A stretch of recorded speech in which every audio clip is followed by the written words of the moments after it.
Now, where I was going to head with today is what I classify as red flags. Red flags, typically, we see them before we even jump into the relationship.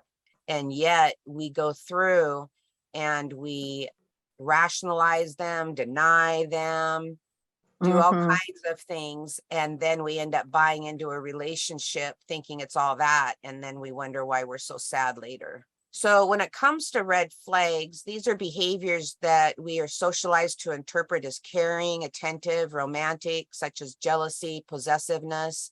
They can be early warning signs for future abuse.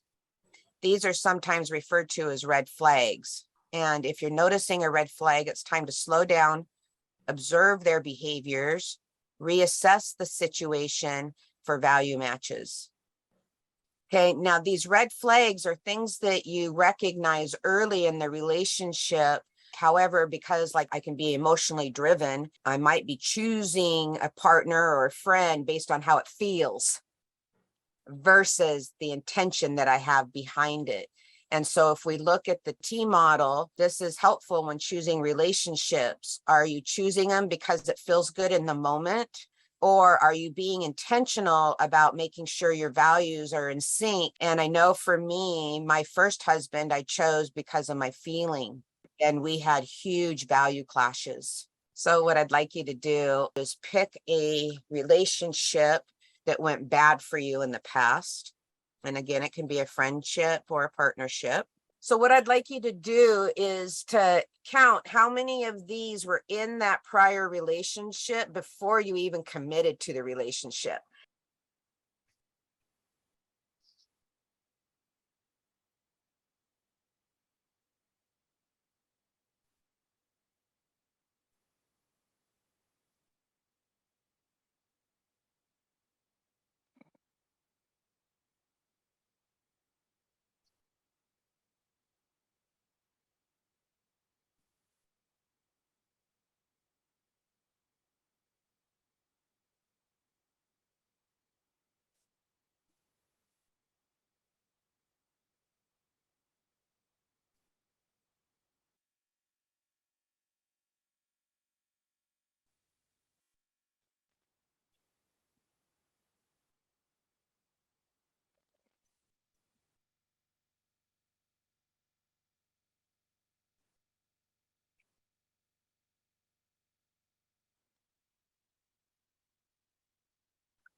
I hate to say this. I'm thinking of my ex-husband when I'm reading this because him and I are on like really good terms now.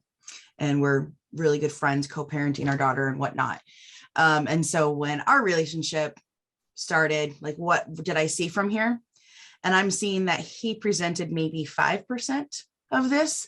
I presented a lot of this. I hate to say I was a lot of this list. Yeah, thank you for acknowledging that, Ella. That was actually the next activity. It's crazy how as we grow through all of this, our awarenesses really become so evident. We can definitely feel where we hope we aren't that person that any longer. I feel like such a different person as I've gone through this. Yes, I had a lot of these behaviors as well. And so I actually use this list to keep myself in check. When it comes to choosing people, we've got to be paying attention to these red flags.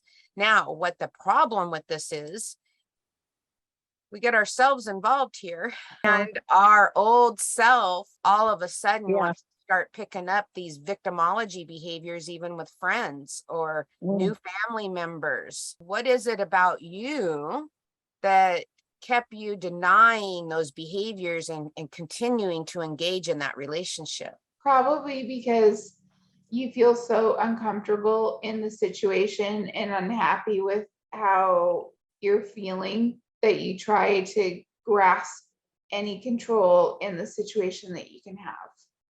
For me, it's about, I want to fix people. am I thinking I'm fixing them? No, I just want to be of service. I want to help you. I want to make you better. Okay, now think about this, because that's bringing up a really good point. Did you fall in love with this person for who they were or for who you think they could be? I stayed with my ex for so long because he made me a better person. Like, I hated myself so much and I couldn't see any value in who I was or what I even looked like. And just the fact that this beautiful person was going to, spend time with me and wanted to marry me and wanted to raise a kid with me. In my head, it was like, well, if I don't have him, then what am I? If I lose him, then I really am a loser. And it took me a long time to realize that we weren't good for each other. Like, I wasn't in a good place myself and I needed to work on myself. I couldn't do that trying to follow him around and be his army wife. I had to separate from that because I had to figure out, who's Sarah? Like, what is she about? I had no idea, and I had no idea how to love myself, and we shouldn't have made it the 11 years that we did. Think there's something about that, is that we stay in relationships because we don't want to hurt the other people. And yet we're actually hurting them by staying because we're wasting years and time that they could be looking for the right person. And you don't want to admit that you're not the right person. Well, or that they're not the right person for you. I've already invested 15 years into this guy. He's got to be the right person for me. On the list, I don't necessarily think that I had a whole lot of the traits. However, I was the sick one. I was toxic, and that the way that I thought that the people in my life were toys that I need to be able to control. You mentioned you were broken. Did you know you were broke? In some ways, yes. In that moment, were you hoping that that person would help fix you? I think that the people that I genuinely thought that I loved and cared about, I wanted them to fix me. Yeah, and that's that part of being dependent. And that's where that codependency comes in. And it really is the paramount of of a lot of the work that I do, is we've got to get ourselves whole and comfortable in all 6 areas of safety before we choose significant partnerships in our lives, so that we are independent of their choices and decisions and can make our own based on our own values. Where when we're dependent, we kind of go with the flow. And then 10 years later, we wonder why we wasted all these years. When I look at myself with my relationship with my parents, I was so dependent on them, especially financially. If something went wrong, I knew that they would be right there and they would fix it. And I expected them to. They were sick too. When my mom died and I walked away from the relationship from my dad, and as time has gone by and as I've been away from that relationship that was not healthy, I feel like it was holding me back. And maybe he wasn't doing the healthiest things. Obviously, I was a severe alcoholic, and he was just allowing that to happen, or allowing me to be that way and not questioning it at all. I walked away from that, and I feel like it's given me the room to get better. So to clarify, Brita, when you're saying that he was sick, you're talking about they were on the left side of the T model. They were being fear and emotionally driven. Correct.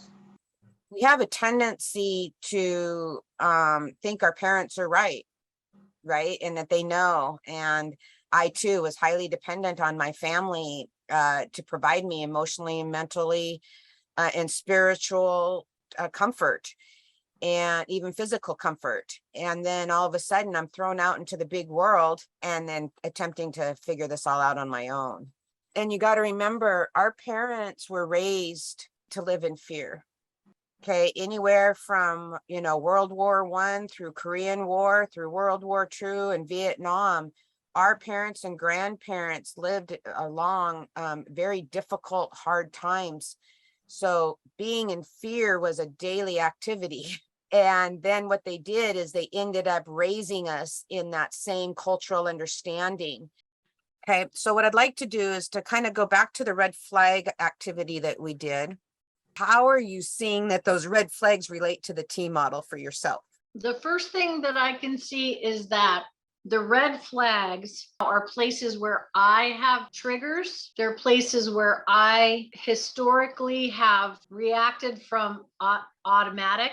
If I'm considering having somebody around me who's constantly going to hit that trigger and activate that automatic behavior, then what I'm making a judgment about is that person doesn't meet my criteria. One of the reasons they don't meet my criteria is because I would like a more evolved human, and also because then that will put me in a place where I'm not my most evolved self. I can see that the red flags are the left side of the T model. And part of what I'm trying is to be more in the adult voice. And I have a hard time being around people who have that controlling, blaming, obligation kind of way of being, not only because I don't like that way of being in another, but also because I know that it's going to bring that up in me. Yeah, exactly. I feel like having that person who displays all those red flags, this is because they very much are on the left side of the T model. And it definitely brings out all of my controlling, defensive, judgmental, blaming aspects of myself that I'm trying to evolve away from completely. So are you telling me then that you chose those relationships based on your emotions instead of your intentions? Yes, ma'am. Guilty as charged. In regards to relationships, people that are having those type of behaviors are probably the ones that pick our interest, because those are the people that have behaviors that we have feelings about. And it's a comfort zone. This has been what I've been trained in. And so this is what my comfort zone is. Therefore, I'm going to choose people unconsciously that are on this side of the T model, because that is a comfort level for me. I know what to do with those people. When I was younger, I met a gentleman that, looking back, I know he was living on the right side of this T model. And I ran away quick. I can relate to that a lot. I feel like back before this evolution of Penny, I was choosing friends thinking that they're down to earth, they're chill like me. And really what it was is that we're all in the swamp and they were no better than me. And then when I would meet someone or see someone who's on the right side of the T model, I both admired and hated them because I looked terrible in comparison, and I couldn't handle what I felt about myself being around those people because I was not in the right place. I hated myself so much, and I just deflected that hate onto those people. And so almost intentionally picking people on the left side of the T model because they were no better than me. Yeah, it's an intentional emotional behavior. It's that trauma bond, right? I mean, that trauma bond is every bit as seductive as drugs or alcohol. It feels comforting, even though the ways in which it's comforting have nothing to do with safety. Exactly. That trauma bond is, again, that comfort zone on the left side. We think it makes us independent because, oh, I'm independent of your trauma.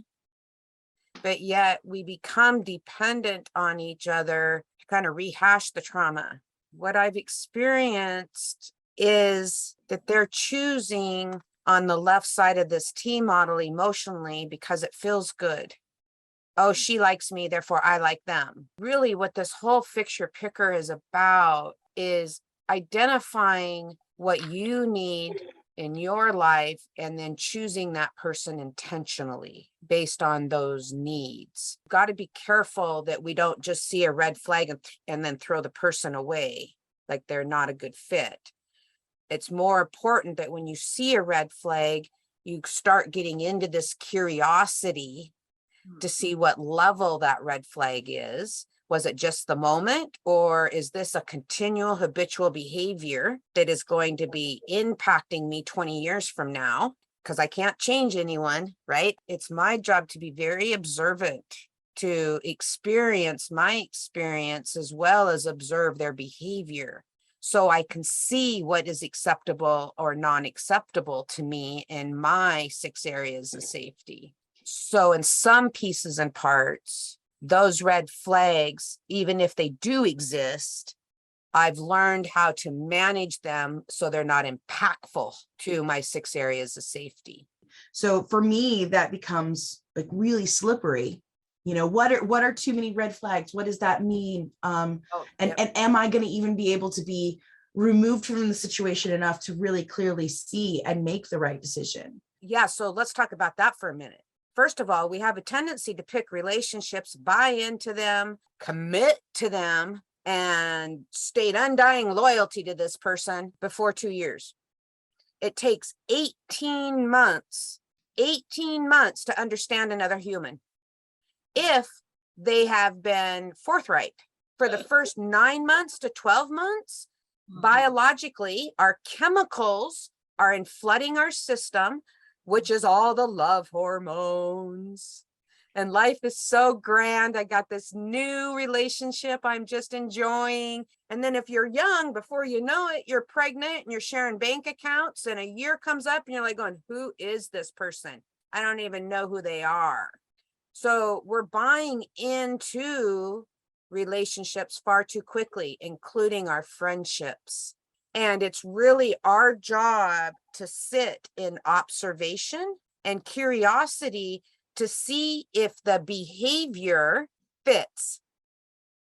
Not their words, the behavior. It's our behavior that indicates our values. So let's say I take a friend over to another friend's house and they use my friend's bathroom. And then later on our way home, they pull something out of their pocket that I know that they didn't have before. And I ask a question, oh, where'd you get that? That's curious, right? Oh, I've had it. Oh, okay. Then later that afternoon, your other friend calls and goes, hey, I'm missing something. Right. Okay, now I already observed, and I'm also real curious. Now that's a red flag. Now, am I instantly going to make a judgment? That's on the left side of the T model. Am I going to blame them? Oh, you stole it? That's on the left side of the T model. That's me moving from fear and emotion.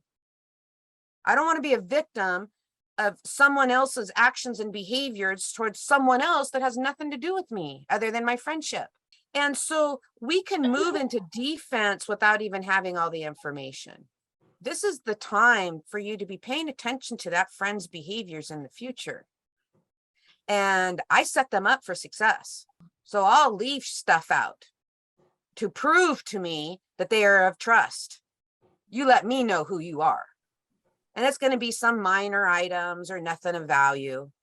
So when it comes to those red flags, it's just really being observant of their behavior and being real curious from here forward to see if it's a continuous behavior, to check your assumptions, make sure you're not cognitively distorting it, and then to make informed choices on how you're going to interact with that person next time. So provide opportunities for people to show trust. And yet at the same time, we don't want to set them up for failure. We want to set them up for success. Part of observing other people is knowing what they're good at and what they're not good at. That's the part that I'm not good at. Remembering what they're capable of and not putting more on them than they're capable of handling. I'm constantly doing that, giving too much information, talking about my frustrations with my family and hoping that they don't turn around and get on this bandwagon of now we're going to hate this person. I'm just venting, and I have to remember that person is not capable of just listening. You know, thanks for bringing that up. Friends, business partners, intimate partners are not supposed to be the one and be all to everything in your world. And so it's really important that we understand who each other are and then use them in our lives for that purpose and intent. That's keeping me and you comfortable in all 6 areas of safety at the same time. Otherwise, I'm going to have expectations of you that you can't meet, which are going to throw us both into the left side of the T model, and we're both going to be upset. So I want you to choose people intentionally, and then, of course, have the high enough self-concepts to do that so that you're not constantly sitting in doubt of what you're choosing. That's our 4th brain hack, is our self-concepts.